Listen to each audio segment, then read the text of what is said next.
kesehatan yang luar biasa sehingga pada kesempatan ini kita dapat bertemu bertatap muka di sini tanpa ada halangan apapun. Dua kalinya sholawat beriring salam semoga tetap tersanjungkan kepada Nabi kita yaitu Muhammad Sallallahu Alaihi Wasallam, Nabi panutan umat, dan semoga kita semua mendapatkan syafaatnya di dunia wal akhirah. Amin. Bapak Ibu, Pak Biarto, Pak Sekolah, Bapak Ibu yang kami hormati, mohon maaf pada hari ini saya mohon izin berdiri di depan panjenengan semuanya. Bukan kok saya ahli, bukan saya ahli dan panjenengan belum ahli atau amatir, tapi di sini kita belajar bersama tentang materi yang pernah saya terima dalam mengikuti program calon penggerak angkatan yang ke-7. Baik, tentunya Bapak Ibu sudah mengenal saya karena setiap hari sudah bertemu, tapi perlu saya kenalkan dulu agar ini bisa terekam di video. Baik, saya Muhammad Ridwan Sumalik, guru SDN 2 Wates, Lahun, Kabupaten Ponorogo, mengikuti program calon penggerak angkatan ke-7. Baik, mohon izin Bapak Ibu, langsung saja kita masuk di pembahasan pada waktu pagi ini. Baik,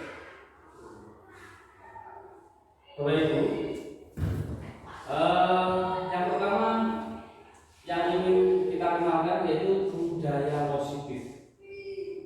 Apakah yang dimaksud budaya positif, Bapak Ibu?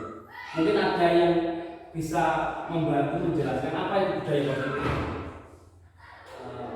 Monggo, Bapak Ibu, Pak Nur, Pak Yid. Menurut jenengan apa budaya positif itu seperti apa?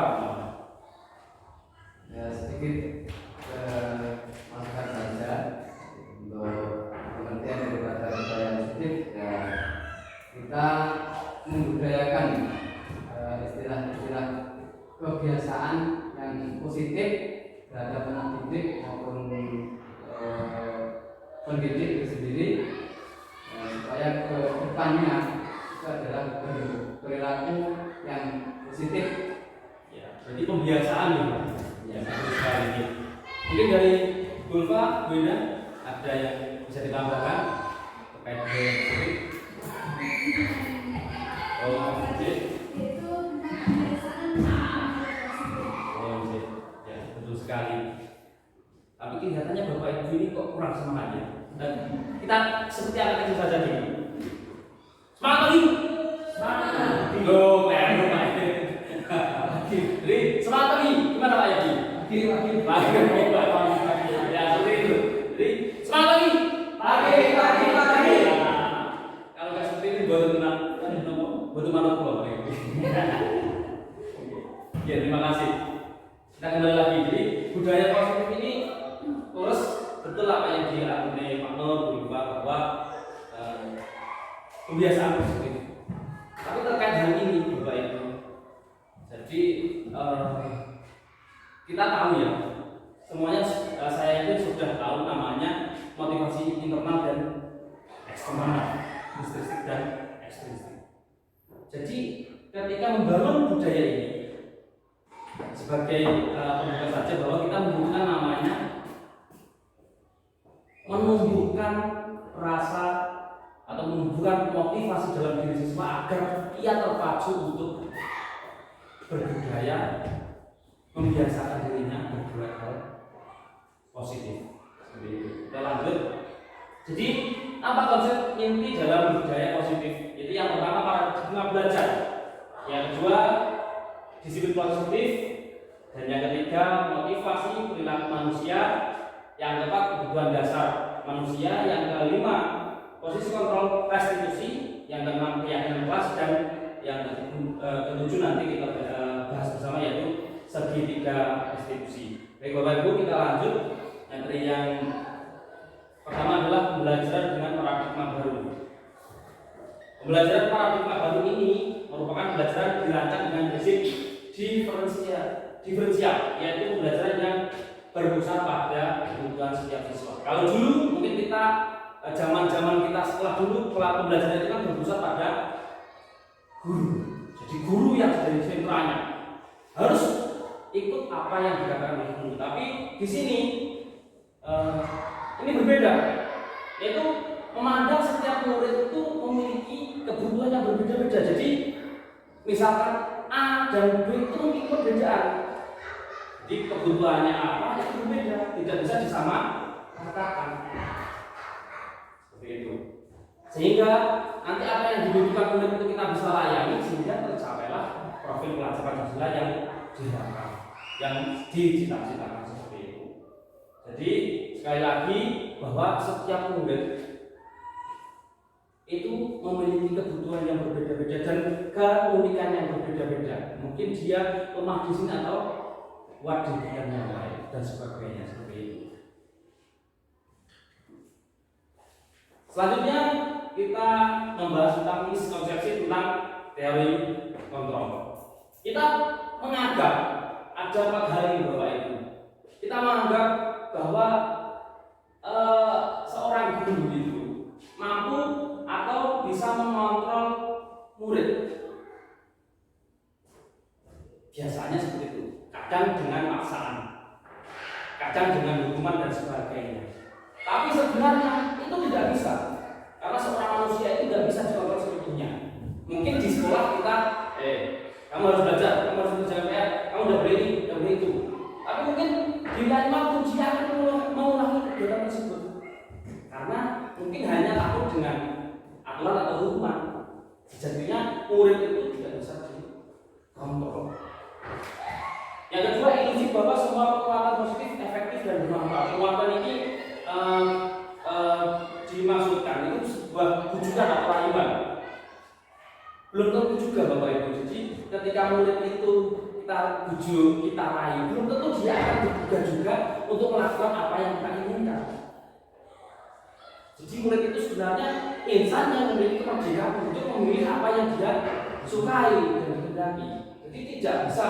Ini sebuah miskonsepsi tentang teori kontrol. Yang ketiga adalah ilusi bahwa kritik dan membuat rasa bersalah mampu menguatkan karakter anak. Jadi ini juga salah konsep ini.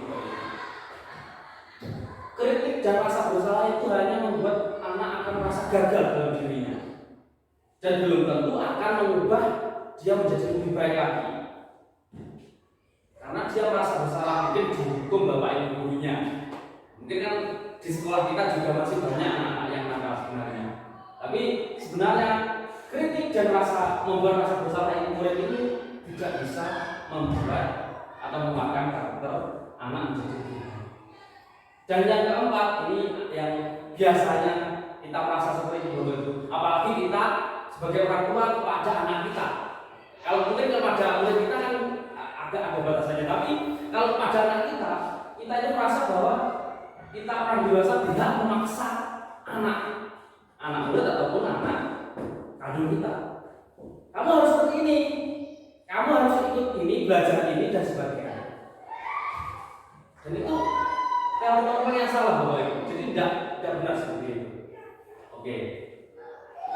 Nah, semangat Bapak Ibu. Oke, terima kasih.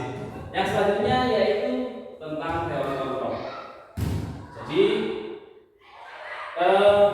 tadi yang pernah atau yang saya sampaikan di awal tadi bahwa ilusi guru mengontrol murid. Pada dasarnya kita tidak dapat memaksa murid untuk berbuat sesuatu jikalau murid tersebut memilih untuk tidak melakukannya. Misalkan, kamu harus belajar matematika. Sedangkan murid itu tidak mau, itu tidak akan bisa efektif Bapak Ibu.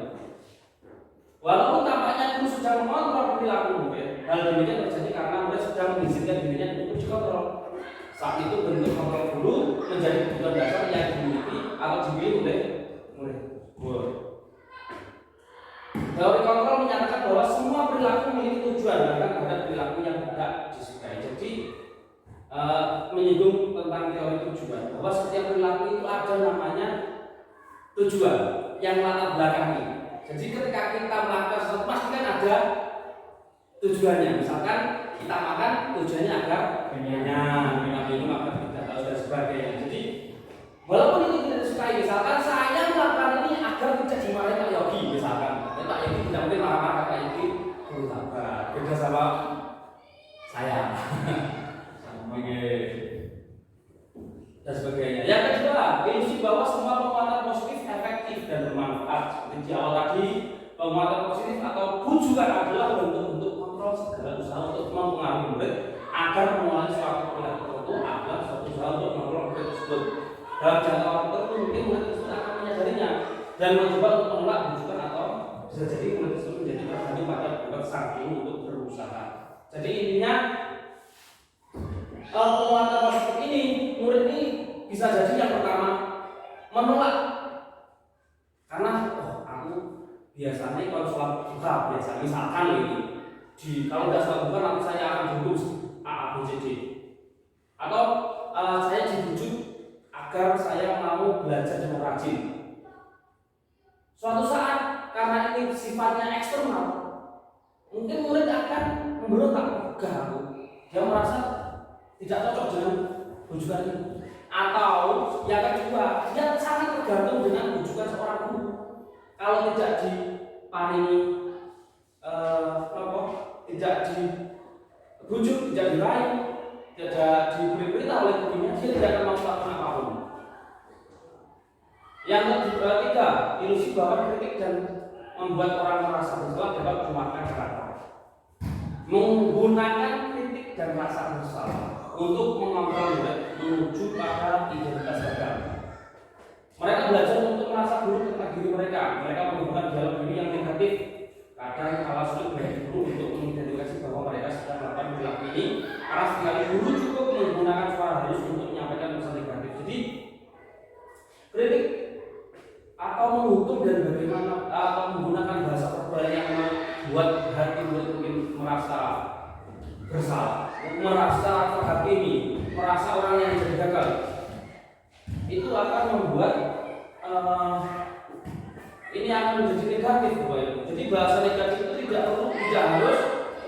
tidak harus menggunakan kata-kata yang keras mungkin dengan suara yang lantang dan sebagainya. Tapi bisa juga dengan menggunakan kata halus saja. Tapi itu juga bentuknya kesannya negatif. Yang keempat, ilusi bahwa orang dewasa melihat untuk memaksa. Banyak orang dewasa yang percaya bahwa mereka memiliki tanggung jawab untuk membuat hal-hal tertentu. Apapun yang dilakukan dapat diterima selama ada sebuah kemajuan besar berdasarkan sebuah ukuran kerja.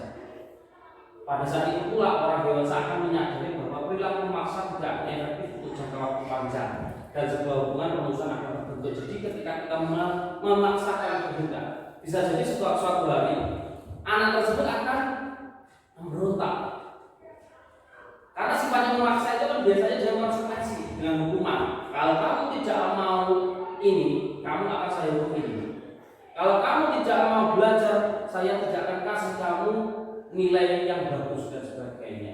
Itu akan menimbulkan kerenggangan antara hubungan guru dan murid. Jadi ini ketika orang dewasa melihat untuk memaksa ini juga tidak efektif pada waktu jangka panjang. Ketika siswa kita sudah keluar dari SD misalnya, ini juga tidak akan membuka sedikit anak tersebut, malah akan menimbulkan permusuhan lagi. Oke Bapak Ibu, kita lanjut. Mohon maaf, penyampaian saya agak terlalu cepat atau bagaimana? Sedang.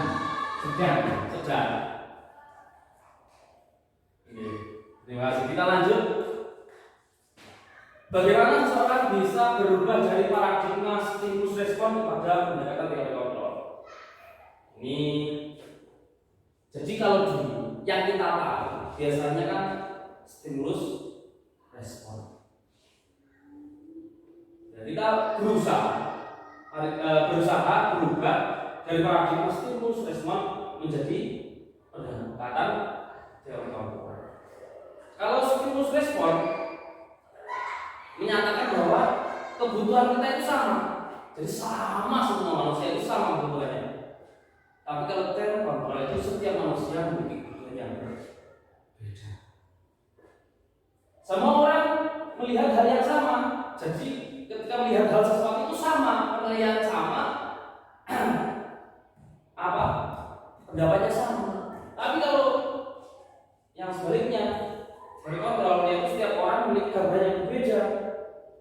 melihat suatu benda, ketika saya dan Pak Yit mengartikan benda itu mesti berbeda antara saya dan Pak Yit. Menurut yang ketiga, kita mencoba mengubah orang agar berpandangan sama dengan kita. Kalau stimulus respon, kalau teori kontrol apa? Kita berusaha memahami pandangan orang lain tentang dunia. Jadi seperti itu Bapak Ibu. Yang keempat, perilaku buruk dilihat sebagai suatu kesalahan. Kalau teori kontrol yang kedua yaitu semua perilaku memiliki tujuan. Seperti yang saya katakan tadi, setiap apa yang dilakukan manusia itu mesti memiliki tujuan, memiliki motif. Yang selanjutnya, orang lain bisa mengontrol saya atas stimulus respon. Kalau yang teori kontrol hanya Anda yang bisa mengontrol diri Anda. Jadi dirinya sendiri saja yang bisa mengontrol dirinya, tidak bisa dikontrol oleh orang lain. Stimulus respon, saya bisa mengontrol orang lain. Kalau teori kontrol, Anda tidak bisa mengontrol orang lain. Pemaksaan ada pada saat bujukan gagal. Ketika membujuk gagal, akhirnya dipaksa, diberi sanksi, diberi hukuman dan sebagainya. Kolaborasi dan konsekuensi menciptakan pilihan-pilihan baru menurut teori kontrol. Yang terakhir, model berpikir menang kalah. Kalau teori kontrol, berpikirnya menang-menang. Jadi Bapak Ibu, ini perbedaan antara paradigma antara stimulus respon dan teori kontrol. Mungkin ada beberapa yang bisa ditangkap Bapak Ibu. Jadi selanjutnya tentang disiplin positif. Ketika mendengar kata disiplin Bapak Ibu, ini ada pertanyaan. Ketika mendengar kata disiplin, apa yang terbayang di benak Bapak Ibu semuanya? Apa Bapak Ibu? Patuh, taat. Ya, betul sekali. Jadi disiplin, kalau kita berbicara tentang disiplin, sering dihubungkan dengan hukuman. Hal ini sering berbeda karena belajar tentang disiplin positif tidak harus dengan memberi hukuman. Ini disiplin positif juga baik. Jadi tidak harus memberi hukuman. Justru hukuman itu adalah salah satu alternatif atau cara yang terakhir yang bisa digunakan atau sama sekali tidak boleh digunakan. Bapak diajak Dewantara menyatakan bahwa di mana ada kemerdekaan, disitulah harus ada disiplin yang kuat. Sungguh pun disiplin itu bersifat self disiplin, yaitu kita sendiri yang mewajibkan kita dengan sekeras-kerasnya. Tapi itu sama saja, sebab jika kita tidak cakap melakukan self disiplin, wajiblah menguasai disiplin kita. Dan peraturan demikian itu harus ada di dalam suasana yang berbeda. Ini maksudnya, kalau saya menurut saya bahwa disiplin itu ada pada diri kita. Ketika kita merdeka, berarti kita harus juga menghargai hak orang lain, mendisiplinkan diri kita sendiri.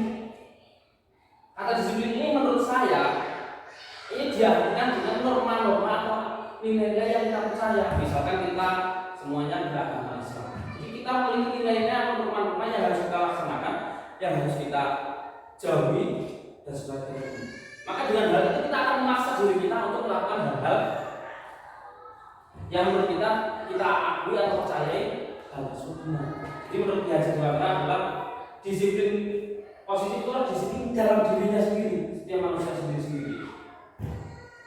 Tapi jika seorang itu tidak cakap, maksudnya ya tidak bisa mengatur dirinya sendiri, perlu seorang pemerintah, penguasa atau pemimpin untuk mengatur hal tersebut. Oke, kita lanjut Bapak Ibu. Selanjutnya adalah nilai-nilai kebajikan. Yang berarti nilai-nilai kebajikan yang disepakati bersama, lepas dari suku, bangsa, agama, bahasa maupun latar belakangnya. Nilai-nilai ini merupakan payung besar dari sikap dan perilaku kita, atau nilai-nilai ini merupakan fondasi kita untuk berperilaku. Jadi saya yakin setiap orang itu memiliki nilai yang dipercayai. Jadi kita memandang sesuatu itu pasti ada lakukan. Misalkan kita bertamu, kita punya nilai-nilai atau adab ketika kita bertamu. Jadi nilai itu merupakan payung besar dari sikap atau perilaku kita, atau nilai-nilai itu merupakan fondasi kita berperilaku. Jadi perilaku itu, setiap orang berperilaku itu dilandasi oleh nilai yang dipercayai. Misalkan ini ada nilai-nilai kebajikan. Yang pertama, profil wajib Pancasila. Misalkan ada beriman, bertakwa pada Tuhan Yang Maha Esa dan berakhlak mulia, mandiri, bernalar kritis, berbinaan global, gotong royong dan ada beberapa contoh yang seperti ini. Ini adalah bentuk nilai-nilai yang disepakati bersama Bapak Ibu. Jadi ketika nilai-nilai itu disepakati bersama, itu akan menjadi fondasi kita untuk berperilaku dalam kehidupan sehari-hari. Masih semangat Bapak Ibu? Oke, terima kasih, semangatnya luar biasa. Oke, selanjutnya kebutuhan dasar manusia. Jadi setiap manusia itu memiliki kebutuhan dasar yang harus dipenuhi. Segala suatu aksi yang dilakukan akan mendapatkan apa yang diinginkan. Jadi ketika kita membutuhkan, misalkan membutuhkan makan, kebutuhan dasar, jadi kita akan berusaha untuk mencari makanan. Kita membutuhkan kasih sayang, misalkan kita juga berusaha mencari kasih sayang dan sebagainya. Serta tindakan memiliki motif dan semua usaha terbaik yang dilakukan bertujuan agar kebutuhan dasar kita bisa tercapai dengan baik. Ada 5 kebutuhan dasar Bapak Ibu. Yang pertama, ada bertahan hidup, kesenangan, penguasaan, kasih sayang dan rasa berterima, dan yang terakhir adalah kebebasan. Yang pertama, kebutuhan bertahan hidup atau adalah kebutuhan yang bersifat fisiologis, fisik untuk bertahan hidup, misalnya kesehatan. Manusia butuh namanya kesehatan, rumah, makanan, dan sebagainya. Itu termasuk kebutuhan dasar yang nama bertahan hidup. Yang kedua, kebutuhan kasih sayang dan diterima. Kasih sayang dan selanjutnya ini termasuk kebutuhan psikologis. Kebutuhan untuk disayang dan diterima ini meliputi kebutuhan akan hubungan dan koneksi sosial. Kebutuhan untuk memberi dan menerima kasih sayang dan kebutuhan untuk merasa menjadi bagian dari suatu kelompok. Mungkin pernah dengan menemui ada seorang yang dikucilkan, ada seorang yang tidak diterima dalam suatu kelompok dan sebagainya, maka dia juga akan mencari. Berarti orang tersebut mungkin merasa kebutuhan dasarnya kasih sayang dan rasa diterima ini tidak memiliki, akhirnya mencari dengan cara yang salah. Mungkin seperti itu. Bisa saya dibawa ini. Jadi ketika ada orang yang dikucilkan atau tidak diterima dalam suatu kelompok, mungkin ada anak dalam kelas, ada yang tidak diterima dalam kelas, itu mungkin saja. Jadi dia mungkin akan melakukan sesuatu perilaku yang menyimpang agar dia bisa memenuhi kebutuhan itu. Jadi kebutuhan dasar ini perlu kita pahami agar kita tahu motif. Misalkan anak kita atau anak didik kita melakukan sesuatu perilaku. Jadi apa toh motifnya? Apa toh kebutuhan dasarnya belum dimiliki atau merasa kurang anak tersebut? Yang ketiga, kebutuhan penguasaan. Berhubungan dengan kekuatan untuk mencapai sesuatu, menjadi kompeten, menjadi terampil dan diakui. Saya yakin semua manusia itu butuh pengakuan. Jadi siapapun itu butuh pengakuan. Misalkan kita punya karya, kita butuh diakui karya kita. Begitu pun juga anak. Jadi ketika anak itu juga butuh diakui atas pencapaiannya, atas prestasinya dan sebagainya. Yang keempat adalah kebutuhan kebebasan. Adalah kebutuhan akan kemandirian, otonomi, memiliki pilihan dan mampu mengendalikan arah hidupnya sendiri. Anak-anak dengan kebutuhan kebebasan yang tinggi menginginkan pilihan mereka, perlu banyak bergerak, suka mencoba-coba, tidak terlalu terpengaruh orang lain. Jadi yang keempat adalah kebutuhan kebebasan atau bebas memilih apa yang adalah kebutuhan untuk mencapai kesenangan, bermain dan tertawa. Bayangkan itu tanpa kenikmatan apapun betapa menyedihkan. Jadi kesenangan itu juga kebutuhan loh. Kita misalkan di sekolah, namanya di Bapak Ibu guru setiap hari bekerja mungkin butuh refreshing dan sebagainya. Jadi ini bentuk kesenangan. Apalagi murid yang setiap hari harus belajar dan sebagainya, mungkin juga harus bentuk namanya kesenangan. Jadi ini perlu kita pahami bersama Bapak Ibu. Oke, kita masuk yang selanjutnya yaitu motivasi perilaku manusia. Ada 3 hal manusia itu berperilaku yang melandasinya. Yang pertama adalah untuk menghindari ketidaknyamanan atau hukuman. Misalkan seorang anak ketika diancam dihukum, maka dia akan melakukan kebijakan tersebut walaupun dia tidak suka. Misalkan kamu harus mengerjakan soal ini sampai ini, kalau tidak dikerjakan saya akan hukum kamu menyanyi di lapangan, misalkan seperti itu. Dia akan melakukannya walaupun dia tidak suka, karena untuk menghindari hukuman atau rasa tidak nyamannya itu. Yang kedua, untuk mendapatkan imbalan atau penghargaan dari orang lain. Jadi yang kedua ini adalah ketika kita mengiming-imingi, ketika kamu kalau mau belajar ini sampai ini, mengerjakan soal ini sampai ini, nanti saya kasih uang 5.000 misalkan. Saya kasih uang 10.000. Jadi dua ini Bapak Ibu, yang pertama dan yang kedua, ini adalah motivasi ekstrinsik dari luar. Jadi ketika anak itu berperilaku, itu disebabkan dari hal luar. Tapi yang ketiga, untuk menjadi orang yang mereka inginkan dan menghargai diri sendiri dengan nilai-nilai yang mereka percaya. Ini adalah dari dirinya sendiri. Itu untuk menjadi orang yang mereka inginkan. Saya ingin jadi seperti ini loh. Dan menghargai diri sendiri murid tersebut dengan nilai-nilai yang mereka percaya. Baik Bapak Ibu, selanjutnya kita akan membahas tentang hukuman, konsekuensi, dan restitusi. Jadi apa itu hukuman, apa itu konsekuensi, dan apa itu restitusi? Jadi kalau hukuman itu sesuatu yang menyakitkan, harus terjadi. Kalau konsekuensi, sesuatu harus terjadi, dan restitusi merupakan pilihan. Jadi ketika menghukum itu biasanya Bapak Ibu itu secara tiba-tiba. Ada namanya Tono, murid misalkan Tono datang terlambat masuk kelas atau sekolah. Datanglah guru A misalkan, guru itu, kenapa kamu datang terlambat? Pak, tadi sepatunya basah Pak, misalkan seperti itu. Saya tidak mau tahu, pokoknya kamu sudah terlambat, saya hukum kamu keliling lapangan 5 kali sambil jongkok, misalkan seperti itu. Hukuman sifatnya menyakitkan, tidak nyaman untuk murid. Korban mendapatkan keadilan, murid anak akan tersakiti. Yang korban ini adalah misalkan sekolahnya atau gurunya yang dianggap sebagai korban. Kalau konsekuensi, bedanya seperti ini.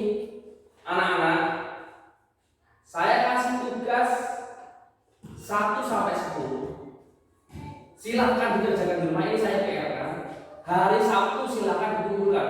Barang siapa tidak mengumpulkan akan kena sanksi mengerjakan di waktu istirahat. Ini bentuk konsekuensi.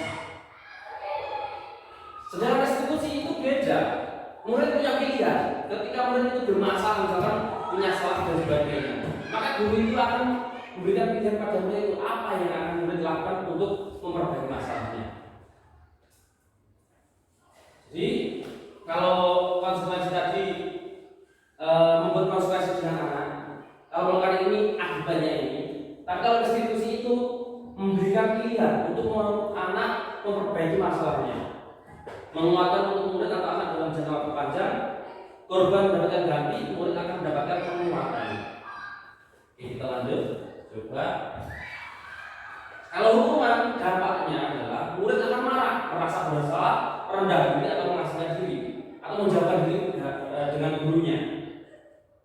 Tiba-tiba tidak diharapkan atau sangat melukai. Jadi hukuman itu kan tidak tahu, ujuk-ujuk tiba-tiba guru memberikan hukuman yang murid yang merasa terlukai dan sebagainya. Yang membuat adalah guru, menyakitkan. Guru menjalani konsekuensi dengan menyalahkan, mengkritik, menyindir, merendahkan. Kalau konsekuensi anak kehilangan hak waktu jeda seorang guru karena kanan, sudah diketahui konsekuensinya apa dan masuk akal, dibuat oleh guru dan murid. Membantu guru menyatakan peraturan, melakukan peringatan dan menerapkan konsekuensi. Kalau restitusi, murid atau anak tidak kehilangan waktu namun bersemangat untuk memperbaiki diri, berupaya berupa undangan untuk mengadakan restitusi, dibuat oleh murid atau anak, dan menguatkan guru menyebutkan keyakinan kelas, membimbing kerangka acuan berpikir restitusi murid ataupun anak. Jadi Bapak Ibu, ini perbedaan antara hukuman, konsekuensi dan restitusi. Intinya kalau hukuman itu membuat anak terluka, tiba-tiba melukai fisik atau mentalnya dan sebagainya. Kalau konsekuensi ini memang dibuat bersama murid, tapi sifatnya dari eksternal juga. Tapi kalau restitusi itu membuat murid memiliki pilihan untuk memperbaiki dirinya sendiri. Seperti itu Bapak Ibu. Oke, kita masuk di posisi kontrol dulu. Yaitu kita bisa memilih 5 posisi yang kita kendaki. Yaitu yang pertama penghukum, yang kedua membuat orang merasa bersalah, yang ketiga manajer teman, yang keempat monitor atau pemantau, dan yang kelima adalah manajer. Biasanya kalau seorang penghukum itu, seorang penghukum bisa menggunakan hukuman fisik ataupun verbal. Ya, bisa menghukum berupa fisik ataupun verbal. Sifatnya kaku dan memaksa murid. Yang kedua membuat orang merasa bersalah.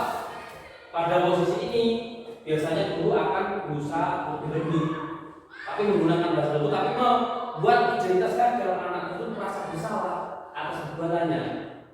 Yang ketiga sebagai teman, guru pada posisi ini tidak akan menyakiti murid, namun akan tetap berupaya memperbaiki melalui persuasi. Yang keempat, pemantau, memonitor berarti mengawasi. Dan yang kelima adalah manajer. Posisi terakhir manajer adalah posisi di mana guru berbuat sesuatu bersama dengan murid, mempersilahkan murid mempertanggungjawabkan perilakunya, mendukung murid agar dapat menemukan solusi atas permasalahannya sendiri. Kelihatannya sudah agak ngantuk nih Bapak Ibu mendengarkan ceramah yang tidak habis-habis. Belum ya? Jadi sampai sini ada beberapa yang kita tahu Bapak Ibu. Ada ya? Ada ya? Yang kelima tadi, jadi kalau ada penghukum itu bagaimana kata-katanya? Patuhi aturan saya, atau awas kamu akan saya hukum seperti ini. Kamu itu salah dan sebagainya. Oke. Yang kedua, kalau guru sebagai pembuat orang merasa bersalah, ibu ini sangat kecewa sekali dengan kamu. Gimana coba kalau orang kamu tahu bagaimana sikapmu di sekolah, itu murid akan merasa bersalah. Yang ketiga adalah teman.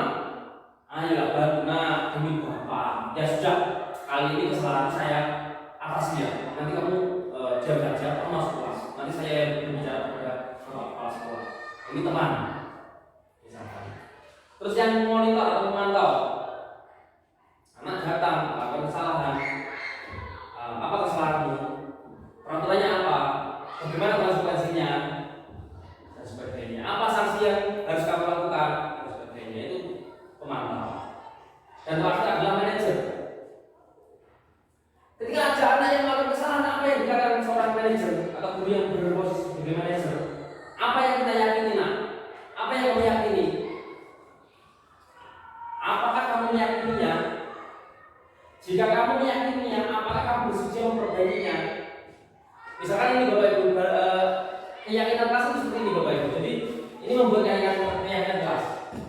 Ini tadi saya buat dengan anak-anak Bapak Ibu. Jadi ini atas kesepakatan guru dan semua siswa. Ini adalah keyakinan kelas. Nah, ketika anak itu melakukan kesalahan, kita tinggal apa nak yang kamu yakini? Apakah sudah sesuai dengan keyakinan kelas yang kita telah buat? Apakah yang kamu lakukan sudah sesuai dengan apa yang kamu yakini dan sebagainya?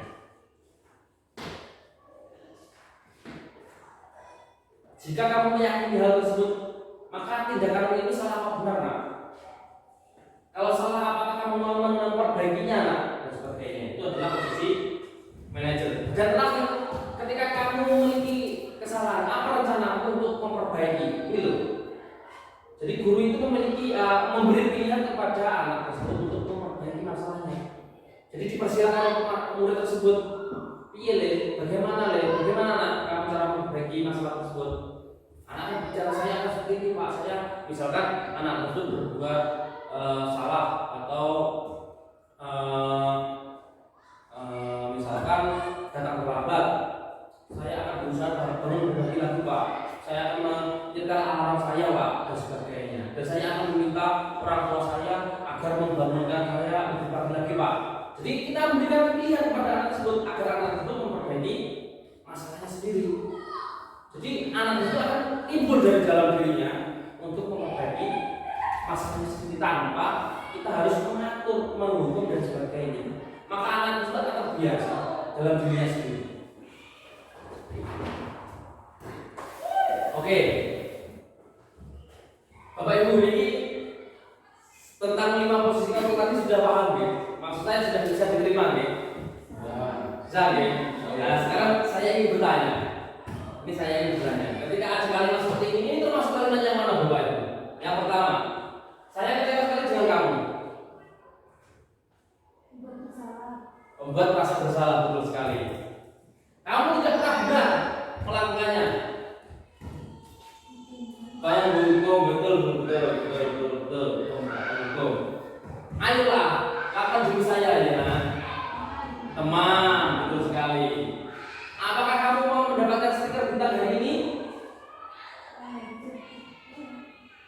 Apa Bu?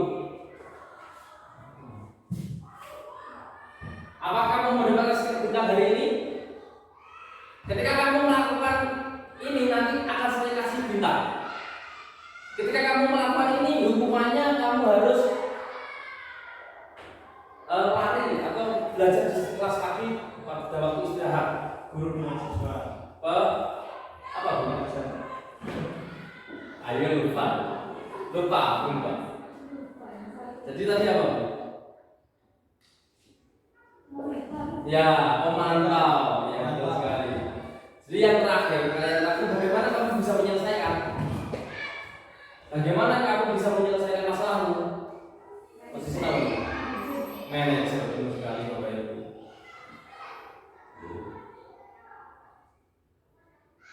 Sebenarnya ada lagi. Jadi langsung saja kita lanjutkan di keyakinan kelas. Mengapa keyakinan kelas bukan peraturan kelas? Pak Nur. Kenapa Pak? Ngapunten Pak. Mohon dibagi Pak. Kenapa kok keyakinan kelas seperti yang dibuat anak-anak tadi bersama saya? Kenapa kok tidak peraturan kelas? Karena dibuat berdasarkan kesepakatan dan keinginan siswa. Betul Pak Yed. Jadi kalau Pak Yed adalah karena keinginan siswa dan kesepakatan siswa dengan gurunya. Kalau peraturan Buat guru biasa. dibuat guru Biasanya. Ya, masuk. Oke. Jadi ketika keyakinan kelas peraturan kelas ini sebenarnya sama-sama Bapak mengikat, sama-sama mengikat. Tapi perbedaannya adalah ketika keyakinan kelas ini dibuat itu bersama-sama dengan murid.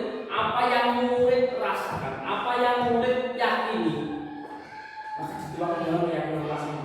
Berbeda dengan peraturan kelas. Betul apa yang disampaikan Pak Yed? Biasanya sih membuat yang double adalah Bapak Ibu gurunya. Cuma apa yang diinginkan? Murid tidak boleh ini, murid tidak boleh ini, murid tidak boleh ini. Dan biasanya kalau peraturan kelas menggunakan kata-kata negatif. Murid tidak boleh membolos, murid tidak boleh dan sebagainya. Mungkin seperti itu. Tapi kalau keyakinan pasti Bapak Ibu selalu menggunakan kata-kata positif.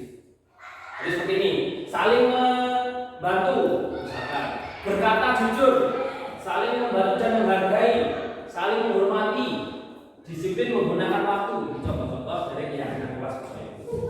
Jadi seperti itu.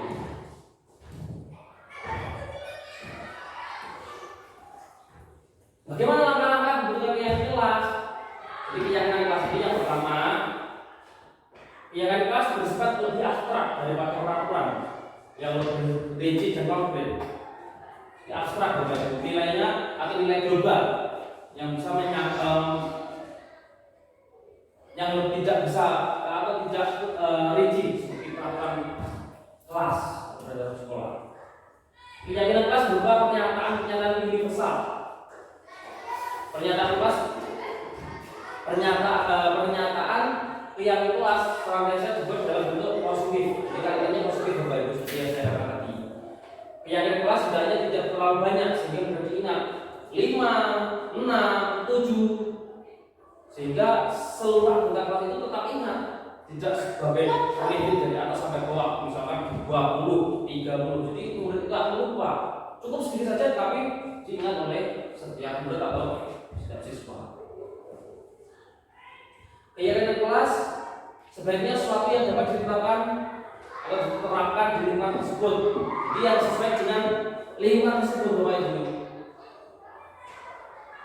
Semua warga kelas hendaknya ikut berkontribusi dalam pembuatan keyakinan kelas lewat kegiatan curah pendapat. Dan yang terakhir, bersedia meninjau balik keyakinan kelas dari waktu ke waktu apabila tidak sesuai, misalkan keyakinan kelas tersebut dirasa tidak cocok dengan tempat tersebut, mungkin bisa direvisi atau ditinjau ulang dan sebagainya.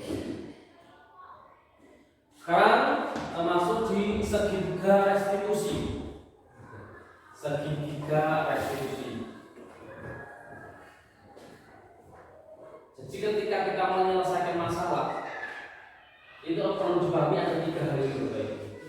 Ketika ada anak bermasalah, kita ada 3 langkah yang harus kita lakukan.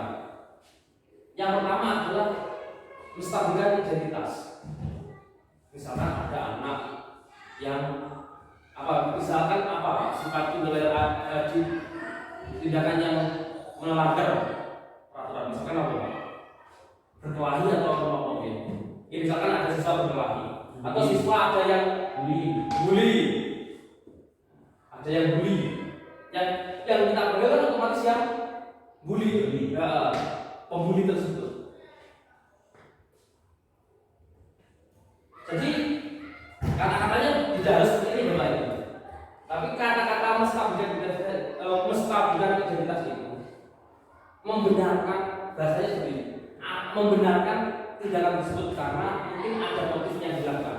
Tapi pada dasarnya guru itu hanya memberi siswa agar dia lebih terlibat pada gurunya tersebut. Jadi misalkan seperti ini, ada anak datang terlambat ya. Ada anak datang terlambat. Setiap orang pasti melakukan kesalahan, termasuk Bapak, termasuk Pak Guru. Dulu Pak Guru juga pernah terlambat dan sebagainya. Kamu bukan satu-satunya orang yang melakukan kesalahan ini. Ada banyak orang lain juga yang melakukan kesalahan. Itu namanya menstabilkan identitas, biar emosinya tenang. Berbeda dengan dia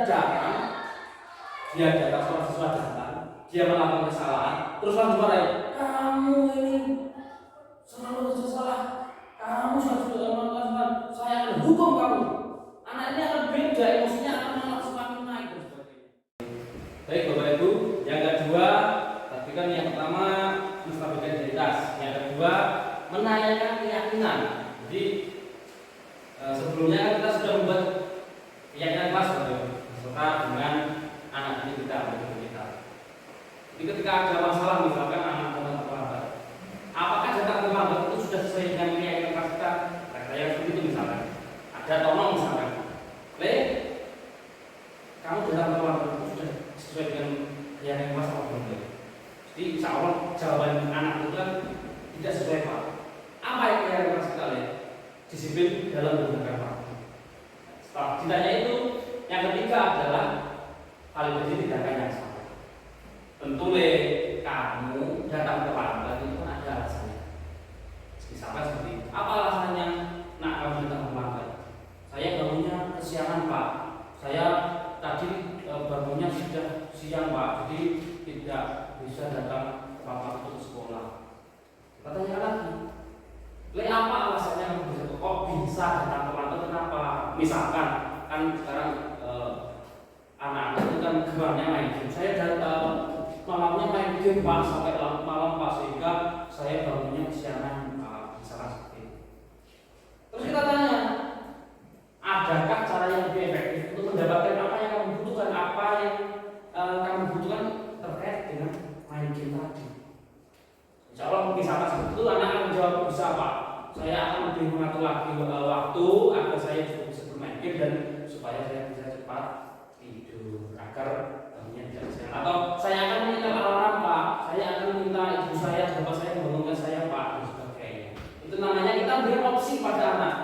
Jadi memberikan opsi agar anak tersebut bisa menyelesaikan masalahnya sendiri dengan pendapatnya sendiri, dengan gagasannya sendiri. Bukan kita yang menjadi inisiatornya, bukan kita yang memutuskan apa yang dilakukan anak, tapi anak tersebutlah yang mencari solusi dari permasalahannya. Jadi guru hanya sifatnya menjadi manajer, memfasilitasi agar anak tersebut bisa mengatasi masalahnya. Jadi seperti itu Bapak Ibu. Jadi intinya ketika kita sudah bisa melakukan segitiga restitusi ini, bisa misalkan urutannya dari menstabilkan identitas langsung validasi tindakan yang salah, bisa buat, tidak harus letterlet atau sakit harus seperti ini enggak. Jadi urutannya bisa diubah-ubah sesuai dengan kebutuhan kita. Insya Allah ketika kita mampu melakukan segitiga restitusi ini, ketika mendapati siswa yang bermasalah, mendapati siswa kita yang melakukan tindakan yang tidak sesuai dengan nilai, maka insya Allah kita pertama anak tersebut tidak akan menjadi anak yang gagal, menjadi identitas yang gagal, tapi identitas yang sukses. Anak tidak akan merasa bersalah dan anak akan merasa bertanggung jawab penuh dengan apa yang telah dibuatnya. Seperti itu Bapak Ibu.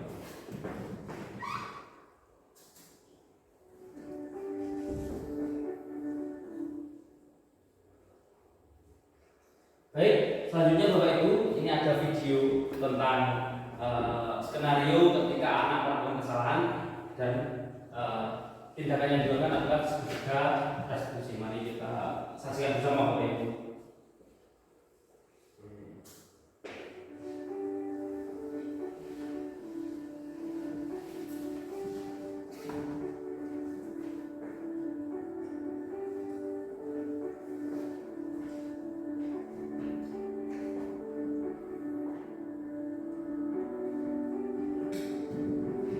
Jadi di sini ada nanti juga permasalahan Bapak Ibu yang disuguhkan. Yang pertama ada anak yang melakukan tindakan makan di kelas ketika pelajaran berlangsung. Dan yang kedua permasalahannya adalah anak yang datang terlambat ke sekolah pada waktu hari. Jadi tindakan yang dilakukan oleh seorang guru mengatasinya dengan segitiga restitusi.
Ini Bapak Ibu, demikian contoh dari penerapan segitiga restitusi.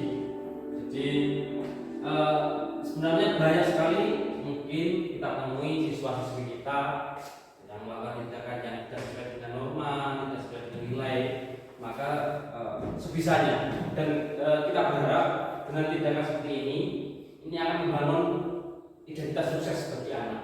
Jadi sekali lagi bahwa hal seperti ini insya Allah berdampak positif. Yang pertama bagi kita, baginya betul bagi siswa, karena menang dan menang, untung dan untung. Jadi siswanya juga untung menang, gurunya juga untung dan menang. Tapi ketika kita memberikan hukuman, kita yang menang, siswanya yang kalah. Kita yang untung, siswanya yang rugi dan sebagainya. Jadi kalau seperti ini, identitas yang kita bangun adalah identitas sukses, dan anak akan merasa bertanggung jawab dengan apa yang telah diperbuatnya dan apa yang direncanakannya. Seperti itu Bapak Ibu. Baik, selanjutnya sebagai penutup, jadi dalam penerapan disiplin positif hendaknya guru memiliki standar kepribadian profesional dan sosial yang baik. Jadi dalam menjalankan ini kita dulu harus memiliki modal Bapak Ibu. Jadi sebelum menjalankan disiplin positif ini kita juga harus sebagai teladan, bahasanya ing madya ngaso suntulodo, betul. Pak Yud dereng ngantuk berarti. Saya fokus ing ngaso suntulodo. Jadi kita sebagai teladan bagi siswa-siswi kita memiliki standar kepribadian profesional dan sosial yang baik, di mana guru mampu merefleksikan dirinya dalam posisi kontrol saat ini, bagaimana perjalanan dirinya sebagai among atau manajer yang menuntut murid-muridnya menjadi insan yang mandiri, merdeka, dan bertanggung jawab sesuai dengan standar nasional pendidikan. Baik Bapak Ibu, kiranya itu yang dapat saya sampaikan. Terima kasih atas waktunya Pak Hamdun. Mohon maaf sekali lagi menyita waktu panjenengan. Saya harap apa yang kita bahas hari ini, apa yang kita lakukan hari ini membawa berkah, membawa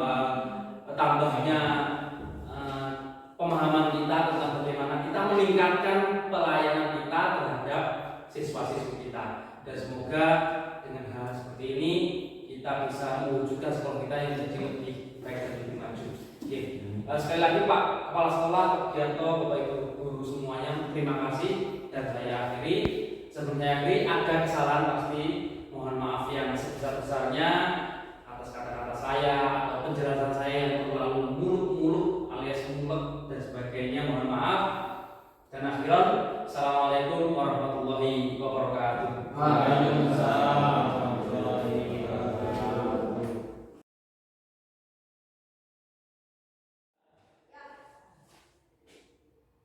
Assalamualaikum warahmatullahi wabarakatuh.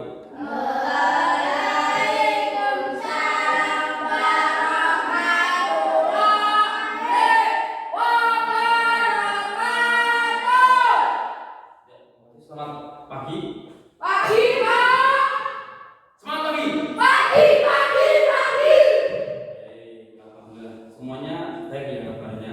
Baik. Kelihatan, lihat semangat sendiri. Berarti sarapannya dan paling banyak mungkin. Ya ya. Ya, Pak. Ya, hari ini saya ingin dengan kalian bersama-sama membuat namanya keyakinan kelas. Sudah tahu keyakinan kelas? Sudah? Betul? Sudah tahu? Sudah pernah dengar maksudnya?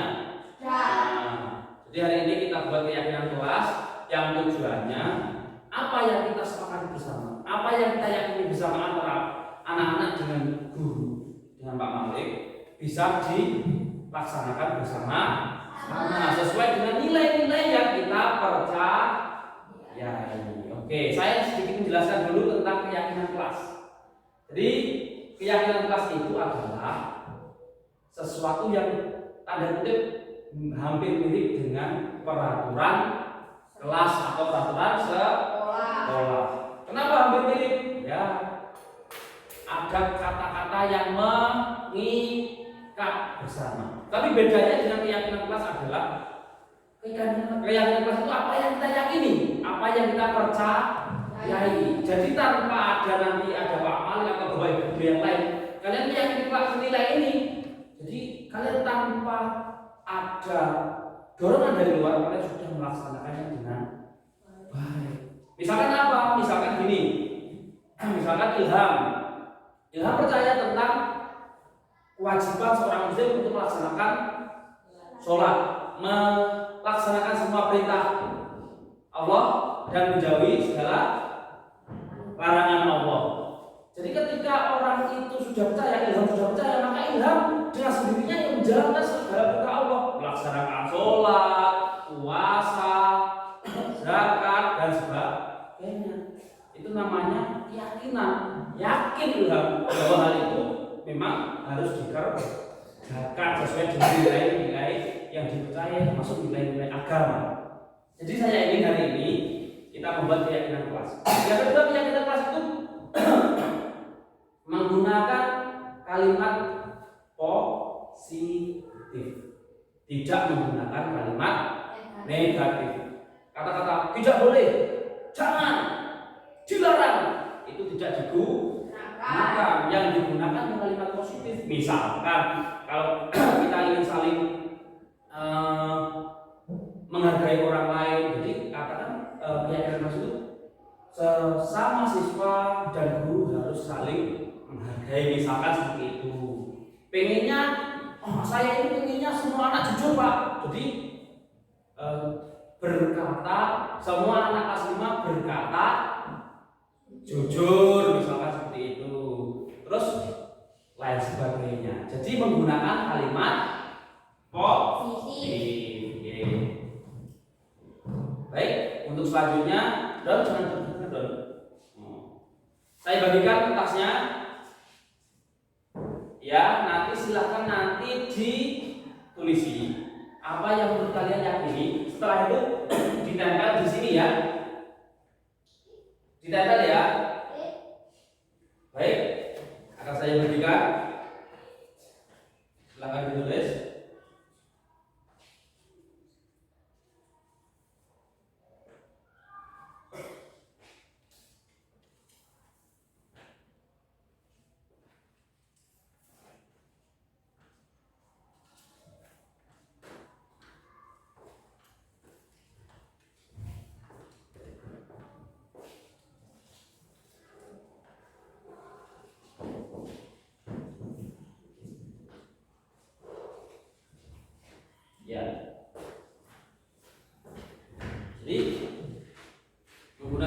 kecilin saja biar kelihatan.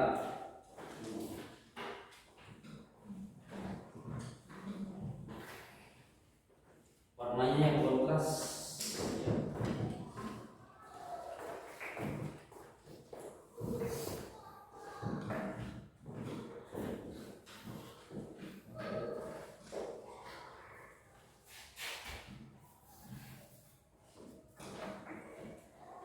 Silakan bisa dimulai tulis.